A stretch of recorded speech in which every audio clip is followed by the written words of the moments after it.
dalee na jàmm ki seen xibaaru mbatit dañu koy doore ak loolu waxtaan bu yaatu bi nga xam ne ministère de la culture et du patrimoine historique na ko amal ngir waxtaanee lépp lu jëm ci wàllu FICAS di festival international du cinéma et de l'audiovisuel bu Sénégal bi nga xam ne ministre bi ak ñu mu àndal bëgg nañ ko amal fii ci réew Sénégal ndaxam dina mën a am lan mooy ponk yi lan lañ ciy def ci wàllu contenu lan mooy activités yi waaye it ndaxam diir bi dina ko maye app bi nga xam ne xaw naa xat loolu lépp dinañ ko waxtaanee ay professionnels du cinéma ay acteurs ay comédiens ba sax ay réalisateurs dinañ andi seen xalaat jëm ci wàllu wi nga xam ne rek moo di producteur bi di Omar Sall di xam ne festival lu baax la te it manqué ne woon Sénégal waaye nag dañ ko war a def bu wuute ak festival yi am ci yeneen réew yi nañ ko teewlu.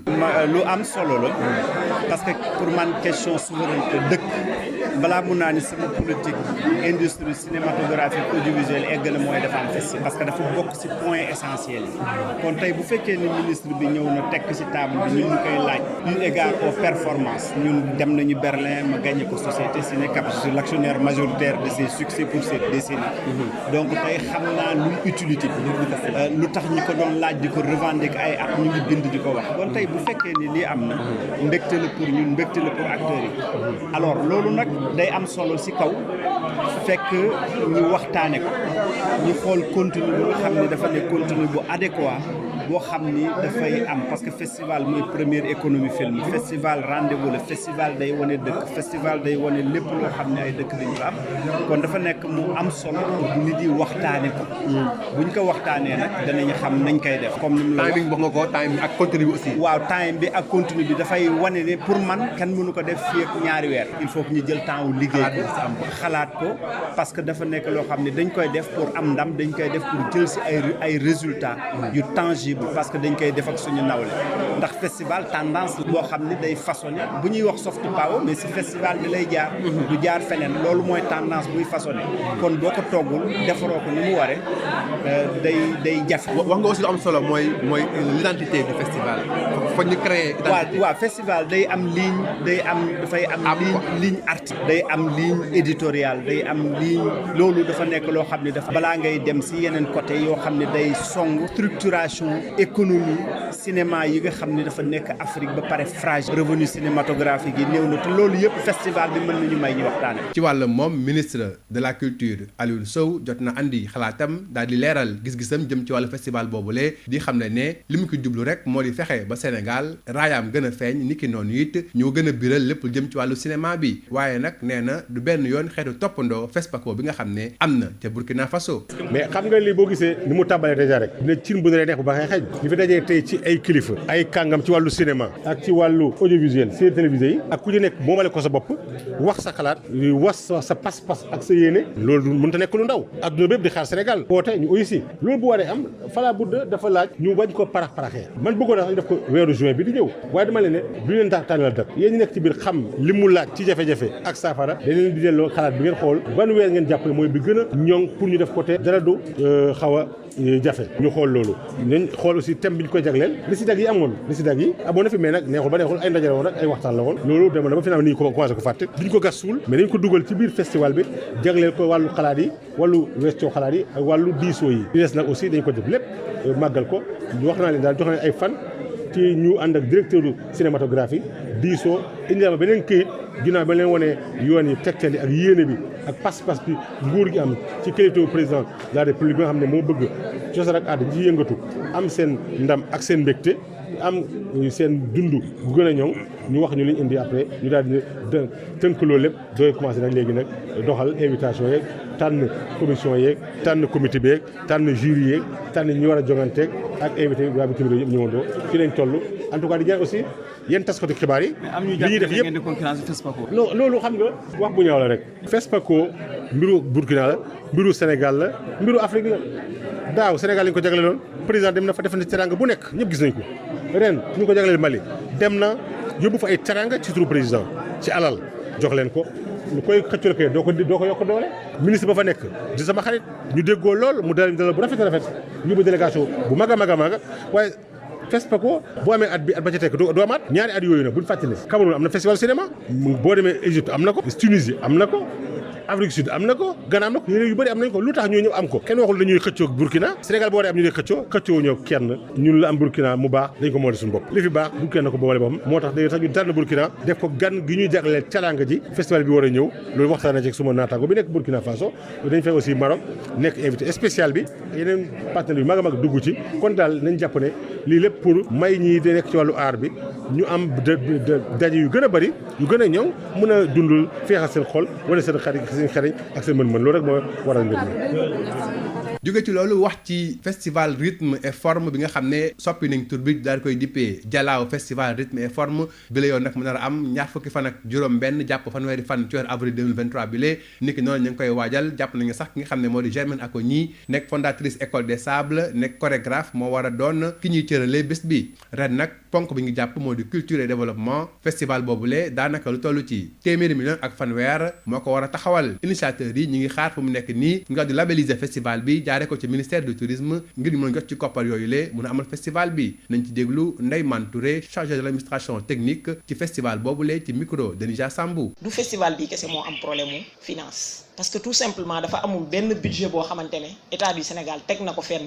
pour ne bépp festival na ñëw fii demander ci fonds bi ñu jox ko festival yi fi nekk ci réew mi yëpp bu ngeen demoon te xam naa ne di ngeen fay dem yéen ñii di ay journalistes di ngeen gis ne que problème bi moom la ñëpp am parce que amul benn moment boo xam ne dañ naan mois de janvier déposer leen dossier yi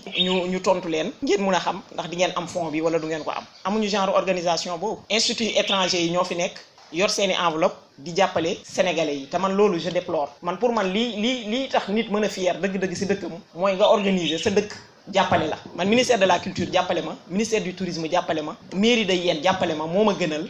Goethe Institut di ma jàppale ak institut français di ma jàppale ak keneen di ma jàppale quoi que su ma amee seen appui damay jël mais li ma gënaloon parce que lii tax ma mun a siggi xam ne li may def waa réew mi fulaal nañ ko faydaal nañ ko mooy ma am foo xamante ne mun naa fa jublu mais ñun amuñu réponse bu négative pour le moment si ñoom mais réponse bu ñu jox mooy loo xam ne doo xam ndax waaw la wala déet la ministère de la culture day ne la tontu naa la demal direction des arts li may wax nii dina àgg si ñoom mun na bañ a àgg si ñoom mais bu àggee si ñoom dinañ xam ne li may wax nii moo am chaque semaine nga woo leen ñu ne la ñoom par mois la ñuy liggéey maanaam ñu ngi ci mois de mars yéen seen festival avril la tant que dugguñu si avril du ñu laal demande yu concerné avril waaw loolu mairie bi tamit jëlagul ay engagement yi. fii la ñu ndar keppee seen xibaaru mbatit yéen ngeen jëf ci déglu bi. Bonjour et bienvenue dans votre journal de la culture. Journée de réflexion autour du Festival international du cinéma et de l'audiovisuel du Sénégal FICAS. Durant toute une journée, les acteurs du cinéma et autres professionnels ont réfléchi avec le ministre et sa délégation autour de la faisabilité et des contraintes liées à l'organisation de ce festival. Plusieurs prises de parole autour des thématiques, des activités. Toutefois, Omar Sall, producteur, indique que ce festival peut être une bonne vitrine pour le cinéma sénégalais qui manque jusqu'à présent d'un festival de haut niveau pour montrer la production cinématographique du Sénégal, même si il indique qu'il faut une âme et une authenticité pour que le festival ne se transforme pas en simple fête. Pour moi, c'est une suite logique, eu égard aux performances que le cinéma sénégalais a engrangées pour cette décennie. C'est important dans une politique d'industrie cinématographique qu'on ait une date de festival, un rendez-vous pour réunir le monde entier. Voilà cette décision, c'est l'engagement que le ministre est en train de partager avec nous aujourd'hui. Donc vous voyez que c'est plus que utile, c'est plus que nécessaire. Et pour moi, c'est même une question de souveraineté. Donc c'est utile. Après, par contre, c'est le partage. Et nous avons compris. Moi, j'ai expliqué, vous savez qu'un festival, c'est d'abord des contenus. C'est un marché, c'est un mécanisme. On y retrouve du financement, on y retrouve des partenaires, on montre des films. C'est une ligne éditoriale, c'est une ligne artistique. C'est important d'en discuter pour trouver un contenu convenable, pour arriver à ce qu'on appelle une gestion à la gare, la gestion accès à des résultats, parce qu'il ne faut pas confondre le festival et le fête. Voilà, c'est différent. Le timing aussi, vous avez avec ça. Le timing. Est-ce qu'on a assez de temps? Si c'est pressé, ça peut conduire à une fête.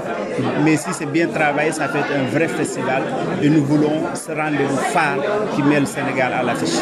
Pour sa part, le ministre de la Culture et du Patrimoine historique, Alioune Sow, a défendu sa proposition et indique que ce n'est pas un FESPACO bis qu'il propose. Et je suis venu présenter à ce monde des acteurs culturels les grandes lignes du projet sous forme de rencontre brainstorming en leur cédant le travail pour leur dire le contenu et l'animation, les mécanismes seront choisis par eux-mêmes. Il ne s'agit pas pour l'État du Sénégal de se mettre à la place des acteurs, mais il s'agit pour l'État d'organiser, de faciliter, d'encadrer et d'accompagner. Et je pense qu'on s'est très bien compris et les réactions très positives de manière globale et les propositions déjà enregistrées aujourd'hui montrent qu'il y a un engagement, une mobilisation exceptionnelle du monde du cinéma et de l'audiovisuel pour faire du FUCAS un des plus grands rendez-vous du cinéma en Afrique et un des rendez-vous les plus également réguliers. Absolument. Et pour moi, il nous faut impérativement tenir ça avant fin novembre. Bien entendu, l'ampleur du FUCAS avant sa naissance déjà, le FUCAS est connu. On en parle un peu partout au Sénégal et à l'étranger. Militaire de cela, vous pouvez rapidement tenir le FUCAS aux premières dates indiquées, c'est-à-dire début juin. Mais là, nous n'avons que 2 mois pour préparer un si grand festival d'envergure mondiale. Mais je pense qu'ils vont se retrouver en comité de travail, d'abord proposer des thèmes à mon arbitrage, proposer également des dates, soit en fin juin, soit juillet, en prenant en compte également la saison de pluie, en prenant en compte également le calendrier électoral, mais tout faire pour que soit aussi au mois de novembre ou octobre. Je pense qu'ils connaissent très bien les mécanismes, les contraintes, les difficultés et ils vont revenir après maintenant à l'issue de quelques journées de réflexion impliquant tous les acteurs qui deviendront proposer maintenant un contenu de base à partir des orientations majeures que j'ai données et de la cérémonie de brainstorming. Mais je veux mettre en avant une approche inclusive, une approche holistique. Il n'y a même pas de concurrence possible. Le Burkina a le festival, c'est bien c'est tous les 2 ans. Mais l'année suivante, il y a quoi ailleurs? Mais le Cameroun a son festival de cinéma, Carthage, la Tunisie a son festival, l'Égypte a son festival. Et pourquoi tous les autres pays ont leur festival de cinéma? Et si le Sénégal doit en créer, on verra une concurrence, une compétition. Ce n'est pas le cas. D'ailleurs, le FESPACO est un festival du Sénégal. Il a été créé avec des hommes et des femmes comme Sembène Ousmane, qui est célébré là-bas. Le Sénégal a été le pays invité l'année passée, a soutenu sur le plan logistique, sur le plan financier, n'est-ce pas, la présence massive des acteurs du cinéma et de l'audiovisuel. Et cette année également, j'y étais même. Vous avez vu la qualité de mes relations avec mon homologue du Burkina, qui est un excellent ami, mais également le Sénégal a apporté un concours financier pour l'édition de cette année, a mobilisé beaucoup d'acteurs culturels. Donc il n'y a pas de concurrence, c'est plutôt de la complémentarité. Pour cette année, on va lancer le festival pour cette année impaire, mais à partir de ce moment, maintenant, le Burkina peut avoir l'année impaire et nous on regarde l'année paire. C'est donner le maximum de possibilités aux acteurs du cinéma et de l'audiovisuel de pouvoir se déployer, de s'épanouir et d'avoir des moments et des lieux d'expression de leur art. Et puis le festival Rythme et Forme du Monde devient Dialaw Festival Rythme et Forme du Monde. Cette année-ci, le festival est prévu du 26 au 30 avril 2023 avec comme marraine Germaine Akogny, fondatrice de l'École des Sables. Culture et développement est le thème de cette 11e édition. 130 millions, c'est le budget estimatif de ce festival qui attend toujours la labellisation par le ministère du Tourisme, nous dit Ndeyman Touré, chargée de l'administration technique de ce festival. Elle est au micro de Denisa Sambou. On avait vu grand au départ, on était à quelque chose comme 130 millions de francs CFA pour faire vraiment le Dialaw Festival comme ça devait se faire et comme on l'imaginait en accord avec tout ce qu'il y a comme objectifs spécifiques et objectifs globaux et les envies des directeurs et des équipes, on devrait le faire avec 132 millions. Ça c'est le budget pour faire un festival normal. Après on a commencé à nous rendre compte qu'il y a des choses qui ne seront pas possibles, donc quand on enlève les billets d'avion, au fur et à mesure on commence à enlever. Donc on n'aura pas ça. Malheureusement, on sera même très très loin de ça. Mais aussi, il y a des apports, si on les capitalise, on va s'approcher du budget, mais pas avec des fonds tels que nous, on l'avait imaginé. Donc pourquoi j'ai évoqué ces 2 ministères de tutelle? Parce que jusqu'à présent, on n'a pas encore eu une confirmation pour leur participation pour cette édition. Alors que c'est 2 ministères qui sont vraiment les mieux positionnés pour accompagner le festival, qui quand même participe au rayonnement de Toubab Dialaw et du Sénégal à l'international. Il y a beaucoup de compagnies de danse, de musique, de théâtre qui ont confirmé leur participation et il y a d'autres qui sont sur une liste d'attente plus ou moins. C'est-à-dire aujourd'hui, on ne devrait plus être là à attendre encore pour savoir combien ou pas on va recevoir